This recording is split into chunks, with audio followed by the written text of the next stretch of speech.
Hi అండి, అందరికీ నమస్కారం. ఈ వీడియోలో మనం అంగల్లో మరియు మొలకల షేర్ మార్కెట్లో ఇప్పుడు వరకు జరిగినటువంటి వేలంపాటు ప్రకారం టాప్ రేట్లు ఏ విధంగా పడిందో తెలుసుకుందాం. ముందుగా అంగల్లో మార్కెట్ గమనిస్తే కనుక అంగల్లో మార్కెట్లో నిన్నే స్టాక్ అనేది తగ్గిందండి.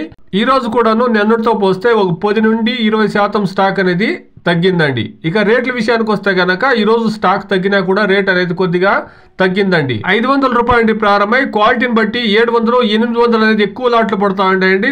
900, 950 అనేది అక్కడక్కడ మాత్రమే ఇప్పుడు వరకు జరిగినటువంటి యాక్షన్ ప్రకారం టాప్ రేట్లు అనేది పడిందండి. మొత్తంలో చూస్తే కనుక 500 రూపాయల నుండి 950 రూపాయల వరకు ఇప్పుడు వరకు జరిగినటువంటి యాక్షన్ ప్రకారం టాప్ రేట్లు అనేది పడిందండి. మొలకల షేర్ మార్కెట్ లో 22 కేజీల బాక్స్ 300 రూపాయల నుండి ప్రారంభమై క్వాలిటీని బట్టి 500, 600 రూపాయల వరకు టాప్ రేట్ అనేది పడిందండి. Today Angal market 27 kilo boxes desi tomatoes 500 rupees to 900, 950 rupees top and top. Molakala షేర్ market 300 rupees to 600 rupees top and top. ఇది ఇప్పుడు వరకు ఉండేటువంటి ప్రెసెంట్ రేట్లు అండి. చూస్తాం, యాక్షన్లు కొనసాగుతూ ఉంది కాబట్టి డిమాండ్ అనేది ఉంటే కనుక ఖచ్చితంగా రేట్లు అనేది పెరుగుతుందండి. వెయిట్ చేసి చూస్తాం. Please subscribe my channel, please like the video, please share my video to others. Thank you very much.